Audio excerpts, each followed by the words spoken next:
വ്യക്തമായ ധാരണയുടെ അടിസ്ഥാനത്തിലാണ് മന്ത്രി ഗണേഷ് കുമാറിനെതിരെ സാമൂഹ്യ മാധ്യമങ്ങളിൽ പോസ്റ്റിട്ടതെന്ന് KSU സംസ്ഥാന വൈസ് പ്രസിഡന്റ് യദു കൃഷ്ണൻ.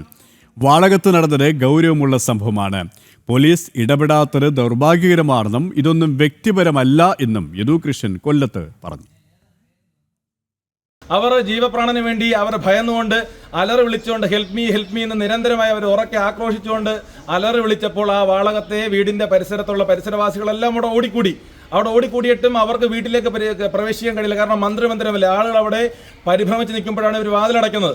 അപ്പോൾ അത് വാതിൽ തുറക്കണമെന്ന് ആവശ്യപ്പെട്ടുകൊണ്ടും അവിടെ ബഹളം ഉണ്ടാക്കുമ്പോൾ ഒരു രക്ഷയുമില്ലെന്ന് കണ്ടപ്പോൾ അവർ 112 എന്ന് പറയുന്ന കേരളത്തിന്റെ പോലീസിന്റെ ഹെൽപ്പ് ലൈനിലേക്ക് വിളിക്കുന്നു.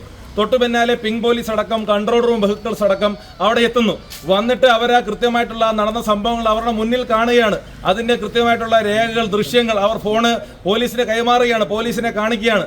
പോലീസ് എന്ത് നടപടി സ്വീകരിച്ചു എന്ന് ചോദിച്ചാൽ വന്ന പോലീസ് അവിടെ ഓടിക്കൂടിയ ജനങ്ങളെ, അടുത്തുകൂടിയ ജനങ്ങളെ, ബഹളം കേട്ട് ഓടി വന്ന ജനങ്ങളെ പിന്തിരിപ്പിക്കുന്നതിനും അവരെ ആക്രമിക്കുന്നതിനും അവരെ പിന്മാറ്റുന്നതിനും ശ്രമം നടത്തിയതിനു ശേഷം ആ ദൗത്യം വിജയകരമായപ്പോൾ മന്ത്രിയുടെ നിർദ്ദേശം സ്വീകരിച്ചതിന് ശേഷം അവിടെ നിന്ന് പിന്മാറി പോവുകയാണ്. വീണ്ടും കഥ കടച്ച് ഇവരുടെ കയ്യിൽ നിന്ന് ബലപ്രയോഗം നടത്തുകയാണ്. അവിടെ അവര് അലറി വിളിച്ച് കരയുകയാണ്. ഈ സംഭവ വികാസങ്ങൾക്ക് ശേഷം കഥ തുറന്ന് നോക്കുമ്പോൾ പോലീസ് പോയിട്ട് അവിടെ ഒരു പൊടി പോലും ഇല്ല എന്നുള്ളൊരു അവസ്ഥ, ദൗർഭാഗ്യകരമായ അവസ്ഥയാണ് കഴിഞ്ഞ ദിവസങ്ങളിൽ വാളകത്തുണ്ടായത്.